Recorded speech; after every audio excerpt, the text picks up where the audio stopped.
YCP MLC Anantha Babu arrest అయ్యారు. Driver Subrahmanyam హత్య కేసులో సాక్షులను ప్రభావితం చేసేందుకు ప్రయత్నించారు అన్న ఆరోపణలపై పోలీసులు అతన్ని అదుపులోకి తీసుకున్నారు. రాజమండ్రి కోర్టు వద్ద అరెస్ట్ చేశారు. కాకినాడలోని సర్పవరం పోలీస్ స్టేషన్ కి ఆయన్ని తరలించారు. బాధితుల ఫిర్యాదుతో అనంతబాబుపై పలు కఠిన సెక్షన్స్ కింద కేసులు నమోదు చేశారు. 61(2)(a), 231(1), 351(1), 127(2)తో పాటు 3(5) సెక్షన్స్ కింద నాన్ బెయిలబుల్ కేసెస్ ని ఫైల్ చేశారు. ఇప్పటికే అనంతబాబును కాకినాడ సర్పవరం పోలీస్ స్టేషన్ కు తరలిస్తున్న దృశ్యాలు కూడా మీరు బిగ్ టీవీ స్క్రీన్ మీద చూస్తున్నారు. ప్రస్తుతం అయితే అనంతబాబుకు కాకినాడలో వైద్య పరీక్షలు కొనసాగుతూ ఉన్నాయి. మెడికల్ రిపోర్ట్స్ అందిన తర్వాత ఆయన్ని కోర్టులో ప్రవేశపెడతారు.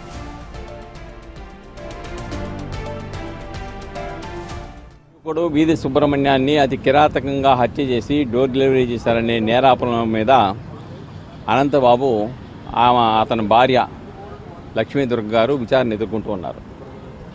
అయితే ఈ కేసు జిల్లా కోర్టులో ప్రత్యేక న్యాయస్థానంలో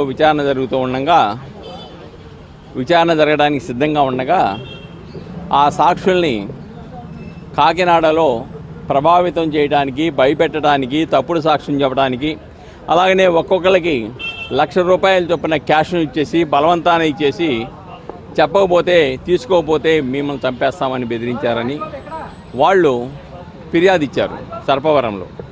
వాళ్ళ నలుగురు దగ్గర నుంచి కూడా ₹4,00,000 పోలీసు వాళ్ళు స్వాధీనం చేసుకున్నారు. అలానే ఎవరైతే ఇది పరిష్కారం చేసి సాక్షులను ప్రభావితం చేయాలన్నారో ఆయన కూడా 4వ ముద్దాయి. ఆయన ఒప్పుదల స్టేట్మెంట్ ప్రకారం కూడా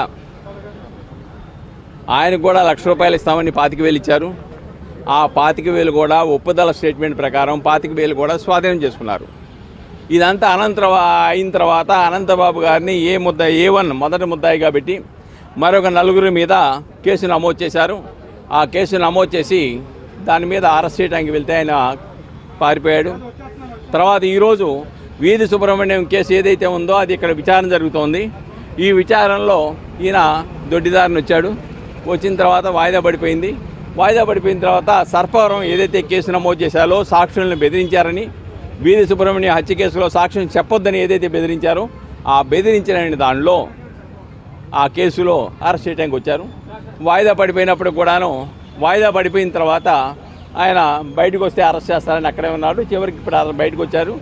ఆ కేసులో వీధి సుబ్రహ్మణ్యం కేసులో కాదు, వీధి సుబ్రహ్మణ్యం కేసులో బెయిల్ రద్దు చేయమనే పిటిషన్ ఇంకోటి ఉంది. దీనిలో ఈ బెయిల్ రద్దు చేయడానికి అది మంగళవారం, బుధవారంలో దాని మీద విచారణ జరిగి నిర్ధారించడం జరుగుతుంది. రైట్. ఎమ్మెల్సీ అనంతబాబు ప్రస్తుతం మెడికల్ పరీక్షలు జరుగుతూ ఉన్నాయి. ఆ తర్వాత కోర్టులో ప్రవేశపెట్టే అవకాశం ఉంది. మా ప్రతినిధి శివశంకర్ జాయిన్ అవుతున్నారు అప్డేట్స్ అందించడానికి. శివశంకర్, ప్రస్తుతం వైద్య పరీక్షలు జరుగుతున్నాయి ఎమ్మెల్సీ అనంతబాబుకు అని తెలుస్తోంది. సాక్షులను బెదిరించడం, అలాగే వాళ్లను మభ్యపెట్టడం, వాళ్ళకి డబ్బులు ఎరచూపడం, ఇలాగ నాన్ బెయిలబుల్ కేసుని ఆయన మీద పెట్టారు. వేరే కేసుకు సంబంధించి వస్తే రాజమండ్రికి అరెస్ట్ చేశారు పోలీసులు. ప్రస్తుతం మెడికల్ పరీక్షలు అంటూ ఉన్నారు. డీటెయిల్స్ ఏంటో ఒకసారి చెప్పండి. ముందు చూసుకున్నట్లయితే ఏదైతే వైసీపీ ఎమ్మెల్సీ అనంతబాబు ఉన్నారో అనంతబాబుని మరొకసారి అయితే పోలీసులు అరెస్ట్ చేసిన పరిస్థితి ఇక్కడ కనిపిస్తుంది. అయితే పూర్తి స్థాయిలో చూసుకున్నట్లయితే 2022లో మేలో అయితే ఒక సంచలనంగానే దేశవ్యాప్తంగా సంచలనంగా మారిన వీధి సుబ్రహ్మణ్యం ఎవరైతే ఎమ్మెల్సీ అనంతబాబు డ్రైవర్ గా పనిచేశారో అతన్ని చంపి డోర్ డెలివరీ చేసిన కేసులో ఆయన అరెస్ట్ అయ్యారు. దాదాపుగా 200 రోజులు ఆయన ఉన్న పరిస్థితి కనిపిస్తుంది. అయితే పూర్తి స్థాయిలో చూసుకున్నట్లయితే 200 రోజుల తర్వాత ఆయనకి బెయిల్ వచ్చిన పరిస్థితి. అయితే ఆ బెయిల్ కండిషన్స్ అన్ని కూడా ఇప్పుడు బెయిల్ కండిషన్స్ ని ఆయన తొంగలోకి ఆయన ఇష్టం వచ్చినట్లుగా వ్యవహరిస్తున్నారంటూ కూడా మరొకసారి అయితే ఇప్పుడు ఏదైతే పిటిషన్ దాఖలు చేసిన పరిస్థితుల నేపథ్యంలో కోర్టుకు హాజరయ్యారో. అయితే ఈ నేపథ్యంలో చూసుకున్నట్లయితే సాక్షులను ప్రభావితం చేస్తున్నారంటూ కూడా ఇప్పటికే అయితే సర్పవరం పోలీస్ స్టేషన్ లో, కాకినాడ సర్పవరం పోలీస్ స్టేషన్ లో అనంతబాబుపై మరొకసారి కేసు నమోదైంది. ఆ సాక్షులు ఇచ్చిన కంప్లైంట్ మేరకు అయితే ఇప్పటికే పలు సెక్షన్స్ కింద ఆయన పైన కేసు నమోదైన పరిస్థితి కనిపిస్తుంది. పూర్తి స్థాయిలో చూసుకున్నట్లయితే కాకినాడ సర్పవరం పోలీస్ స్టేషన్ లో 61(2)(a, అదేవిధంగా చూసుకున్నట్లయితే 231(1), అలాగే 251(1), 2 3 Clause 5 అలా నాన్ బెయిలబుల్ సెక్షన్స్ కింద అయితే కేసు నమోదైన పరిస్థితి కనిపిస్తుంది. ఎవరైతే వీధి సుబ్రహ్మణ్యం కేసులో ఉన్న సాక్షులుగా ఉన్న వారిని భయభ్రాంతులకు గురి చేశారు, అదేవిధంగా ప్రలోభాలకి గురి చేశారంటూ కూడా ఇప్పటికే కేసు నమోదైన పరిస్థితి అయితే కనిపిస్తుంది. అయితే పూర్తి స్థాయిని చూసుకున్నట్లయితే అనంతబాబుపై కేసు నమోదైన తర్వాత సర్బారం పోలీసులు ఇప్పటికే 4 బృందాలుగా ఆయన కోసం ఇటు ఒడిశా, వైజాగ్ తో పాటు ఏజెన్సీ ప్రాంతాల్లో కూడా జల్లెడ పట్టారు. కానీ అనంతబాబు ఆచూకీ ఎక్కడ లభించలేదు. అయితే ఈ రోజు ఆయన బెయిల్ కండిషన్ ని ఉల్లంఘించారంటూ కూడా రాజమండ్రి కోర్టులో దాఖలైన పిటిషన్ పరిస్థితుల్లో చూసుకున్నట్లయితే పిటిషన్ దాఖలు చేశారు. పిటిషన్ దాఖలు చేయడంతో కోర్టు ఈ రోజు ఆ పిటిషన్ ని విచారణకు తీసుకుంది. అయితే పూర్తి స్థాయిలో చూసుకున్నట్లయితే ఈ విచారణకి సంబంధించి ఆయన హాజరయ్యారు. అదేవిధంగా చూసుకున్నట్లయితే సర్పవరం పోలీస్ స్టేషన్ లో తనపై నమోదైన కేసుని మొత్తం ప్యాచ్ చేయాలంటూ కూడా అనంతబాబు ఇప్పటికే హైకోర్టుని ఆశ్రయించారు. అయితే హైకోర్టులో అనంతబాబు పిటిషన్ తీసుకున్నప్పటికీ కూడా ఆ పిటిషన్ పై విచారణ సోమవారానికి న్యాయమూర్తి అయితే వాయిదా వేసిన పరిస్థితుల నేపథ్యంలో పోలీసులు రాజమండ్రి జిల్లా కోర్టు నుంచి కూడా అనంతబాబుని అదుపులోకి తీసుకుని సర్పవరం పోలీస్ స్టేషన్ కి అయితే తరలించారు. కాకినాడ సర్పవరం పోలీస్ స్టేషన్ తరలించారు. అక్కడ వైద్య పరీక్ష అనంతరం కూడా మెజిస్ట్రేట్ ముందు అయితే హాజరుపరిచే అవకాశం అయితే కనిపిస్తుంది.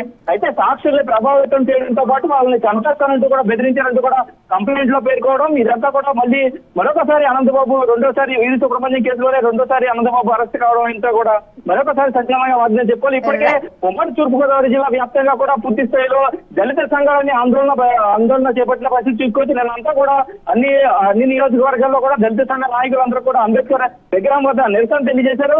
అయితే దళిత యువకుడిని చంపి డోర్ డెలివరీ చేసిన అనంతబాబుని పూర్తి స్థాయిలో శిక్షించాలని చెప్తున్నారు. అయితే పూర్తి స్థాయిలో చూసుకున్నట్లయితే సుప్రీంకోర్టు ఆదేశాల మేరకు నవంబర్ 31న ఈ వీధి సుబ్రహ్మణ్యం కేసుకి సంబంధించి తుది తీర్పు కూడా వెలువడే అవకాశం అయితే కనిపిస్తుంది. తుది తీర్పు ఇవ్వాలంటూ కూడా ఇప్పటికే సుప్రీంకోర్టు ఇప్పటికే ఆదేశాలు జారీ చేసిన పరిస్థితి కనిపిస్తుంది.